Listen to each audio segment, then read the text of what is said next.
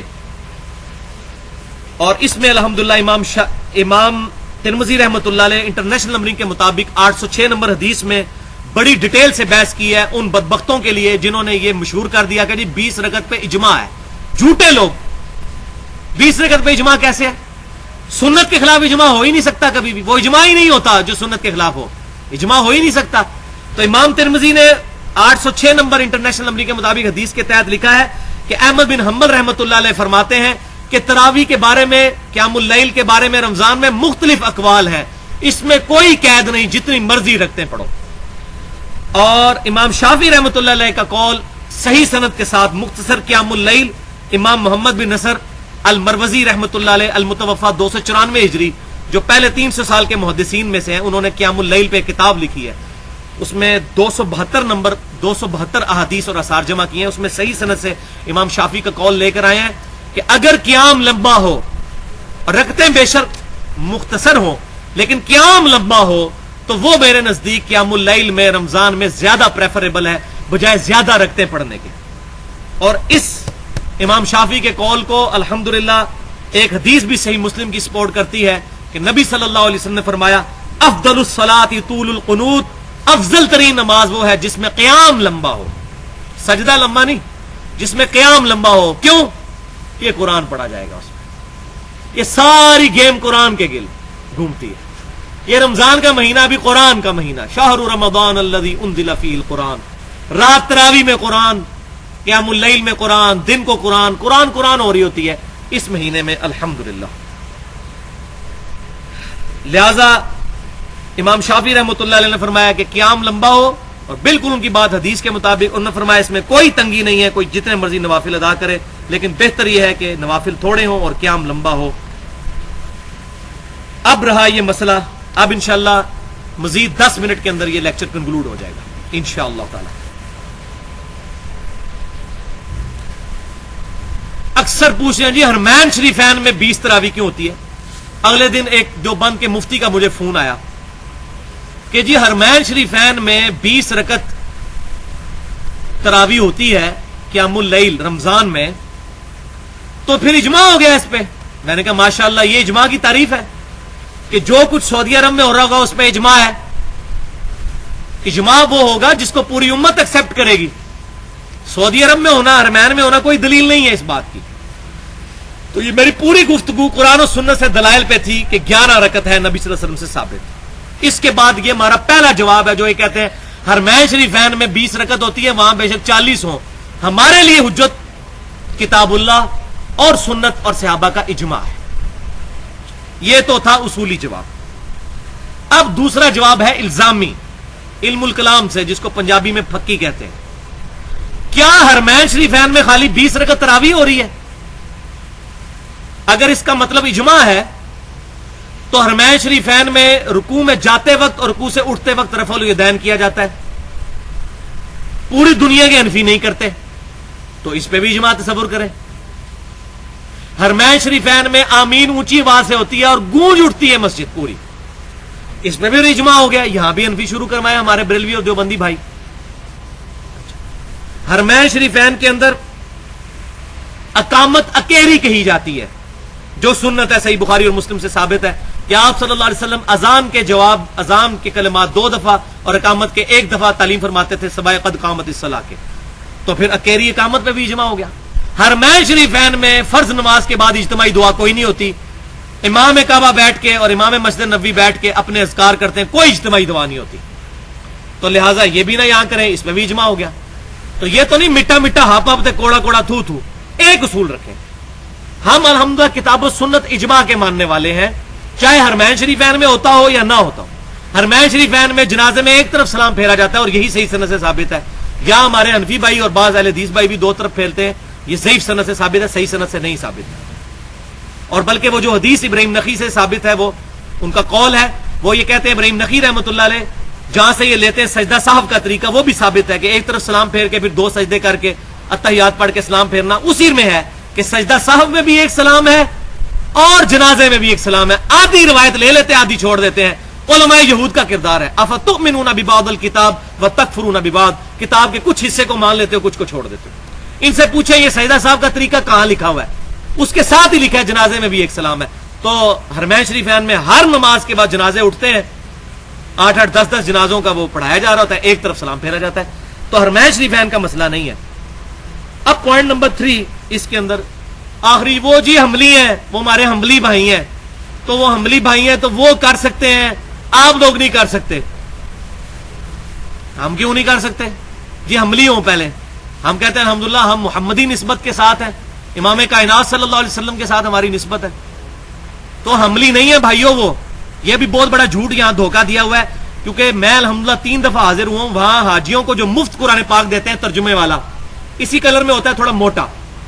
اور پاکستان کے ایک اہل حدیث عالم ہے صلاح الدین یوسف صاحب حفظہ اللہ, ان کا لکھا ہوا ہے وہ, لیکن پروف ریڈنگ انہوں نے کر کے اس میں سے کافی چیزیں نکالی ہوئی ہیں, لیکن جو چیزیں اب بھی موجود ہیں وہ میں ایک بات کرنے لگا ہوں. سورۃ النساء کی آیت نمبر 59, فَإِن تَنَازَعْتُمْ فِي شَيْءٍ فَرُدُّوهُ إِلَى اللَّهِ وَالرَّسُولِ إِن كُنتُمْ تُؤْمِنُونَ بِاللَّهِ وَالْيَوْمِ الْآخِرِ اطیعوا اللہ واطیعوا الرسول وَأُولِي الْأَمْرِ مِنْكُمْ. یہاں سے آیت شروع ہوتی, اطاعت کرو اللہ کی, اس کے رسول کی, اور اپنے حکمران کی. فَإِن تَنَازَعْتُمْ فِي شَيْءٍ فَرُدُّوهُ إِلَى اللَّهِ وَالرَّسُولِ, اگر تمہارا حکمران سے جھگڑا ہو جائے تو اپنے فیصلے کے لیے اللہ اور اس کے رسول کی طرف رجوع کرو. آج یعنی کتاب و سنت کی طرف رجوع کرو. اگر تم اللہ پر اور آخرت پر ایمان رکھتے ہو تو فیصلہ اللہ رسول سے کرواؤ صلی اللہ علیہ وسلم. اس پہ ہی میری پوری گفتگو ہے 25 منٹ کی. مسئلہ تقلید اور پہلے 300 سال کے مسلمان اہل سنت پاک .com پر تقلید پہ موٹی موٹی کتابیں ایک طرح ہیں اور وہ 25 منٹ کی گفتگو ایک طرف, کہ نہ ہم مقلد ہیں نہ غیر مقلد ہیں, ہم متبع سنت ہیں. قل ان کنتم تحبون اللہ فاتبعونی یحببکم اللہ. تو اس آیت کی شرح میں سعودی عرب سے جو قرآن چھپ رہا ہے, جو حاجیوں کو مفت دیتے ہیں, اس میں انہوں نے اس کی شرح میں لکھا ہوا ہے کہ جو آج کے لوگ ہیں انہوں نے اللہ اور اس کے رسول کے ساتھ تیسرے ایک اپنے امام کی تقلید کو, اس کی اطاعت کو بھی واجب قرار دے دیا ہے, جس کے واجب ہونے کا کوئی ثبوت کتاب و سنت میں موجود نہیں, بلکہ اس اماموں کی تقلید نے اور اس اندھی پیروی نے امت میں وہ رکھنا ڈال دیا ہے کہ امت کے اتفاق ہونے کا اب سوال ہی پیدا نہیں ہوتا, صرف اس تیسری اطاعت کو واجب قرار دینے کی وجہ سے. انہوں نے تو اس کو حرام لکھا ہے. تو اگر وہ عملی ہوتے تو یہ کہتے کہ اماموں کی تقلید یا اطاعت کرنا یہ حرام ہے, خود اپنے اوپر حرام کا فتویٰ لگا رہے ہوتے. وہ الحمدللہ متبع سنت ہے الحمدللہ. تو یہ بھائیو ایک تاریخی مسئلہ ہے, اس کو بھی سمجھ لیں. 1925 کے اندر جب عرب ریولوشن کی وجہ سے حادثاتی طور پہ, وہ ریولوشن جس طرح بھی آئی تھی اس سے قطع نظر, حادثاتی طور پر کتاب و سنت کے منہج والے علماء کی حکومت آ گئی حرمین شریفین میں. وہاں پر انہوں نے پہلے سال 11 رکعت سنت کے مطابق شروع کروائے, لیکن ظاہر ہے کہ 700-800 سال تک وہاں پہ صوفیوں کی حکومت رہی تھی, حنفیوں کی, سلطنت عثمانیہ کی, جنہوں نے وہاں وہ مزار بھی بنائے تھے, جس میں میری پوری گفتگو بھی موجود ہے. ولادت مصطفیٰ صلی اللہ علیہ وسلم کے نام سے 2 گھنٹے پہ نبی صلی اللہ علیہ وسلم کی انہوں نے مخالفت کی, وہ مزار بھی انہوں نے توڑے علماء عرب نے. تو پہلے سال انہوں نے 11 رکعت پڑھائی, لیکن جھگڑا شروع ہو گیا کیونکہ انہوں نے 4 مصلے ڈالے ہوئے تھے, حنفی, شافعی, مالکی, حنبلی. آج بھی جو آپ کو ویڈیو ملتی ہے حرمین شریفین کی تعمیر کی, اس میں بھی وہ مصلے موجود ہیں. 1955 میں توڑے ہیں انہوں نے, اٹھا پہلے ہی لیے تھے. حنفی مسئلہ جو مصلہ, یہ مطلب خانہ کعبہ شریف پاکستان کی طرف سے دیکھیں ایسے, یہاں پر حنفی تھا, یہاں پر شافعی, یہاں پر جو ہے وہ مالکی, اور یہاں پر حنبلی. یہ 4 مصلے تھے, اور مقام ابراہیم پہ کوئی مصلہ نہیں تھا جو قرآن میں حکم ہے, وَاتَّخِذُوا مِن مَّقَامِ إِبْرَاهِيمَ مُصَلًّى. تو جیسے ہی حکم آئی, حکومت آئی علماء عرب کے بعد, انہوں نے کہا 4 مصلے اٹھاؤ ان کے, اور مقام ابراہیم پہ امام کعبہ کو انہوں نے کھڑا کیا سنت کے مطابق. اب 4 مصلے اٹھائے, 11 رکعت ہوئی, تو یہ تو چونکہ پڑھتے تھے 20 رکعت, انہوں نے اپنے امام آگے کھڑے کر کے پھر تراویح شروع کروا دی مزید آگے. تو پھر علماء عرب نے, حکومت نے مشورہ کیا کہ یہ ہم نے مصلے اٹھائے تھے, پھر انہوں نے مصلے ڈال دیے ادھر اپنی تراویح لادہ سے. تو انہوں نے کہا چلو اس طرح کرتے ہیں, 2 امام مقرر کر دیتے ہیں, کیونکہ 10 رکعت اور 7 وتر سنت ہے. تو ایک امام 10 رکعت پڑھا کے چلا جائے, دوسرا امام آ کر 10 رکعت پڑھائے, تاکہ یہاں پر وہ سنت سے ایکسیڈ بھی نہ کریں اور جو لوگ جن کو لادہ امامت کا شوق ہے مسلح سے مان لے گا ان کے لیے بھی ایک تدارک ہو جائے. یہ انہوں نے حکمت عملی اڈاپٹ کی, یہ ان کی اپنی حکمت عملی تھی, میرے نزدیک یہ بھی ٹھیک نہیں ہے, ان کو سنت قائم کرنی چاہیے تھی. بل ابھی یہ ہے کہ پچھلے تقریباً 80-90 سال سے 2 امام ہیں, 10 پڑھا کے ایک چلا جاتا ہے, پھر دوسرا آ کر 10 پڑھاتا ہے. اس طریقے سے انہوں نے ایک سنت کو اجاگر کرنے کی کوشش کی ہے, لیکن ظاہر ہے کہ مجبوری ہے ان کی.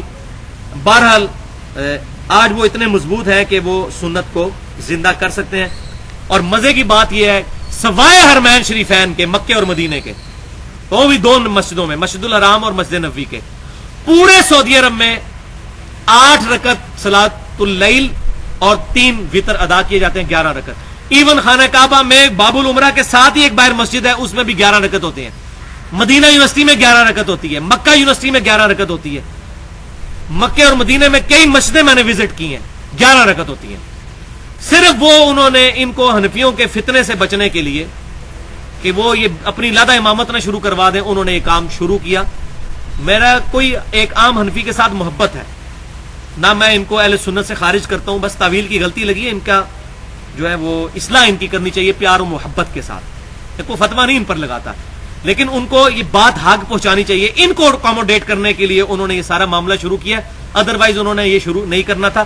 اسی لیے پورے سعودی عرب میں 11 رکعت ہی پڑھی جاتی ہیں. اگر 20 ہو تو پھر سارے 20 پڑھا رہے ہوں, تو یہ اس کی حکمت تھی. خود میں نے امام کعبہ سے میری ڈسکشن ہوئی شیخ زین العابدین سے مکے میں, انہوں نے کہا, میں نے اسے پوچھا جی قیام اللیل کتنی رکعت ہے رمضان اور غیر رمضان میں, انہوں نے کہا جی 11.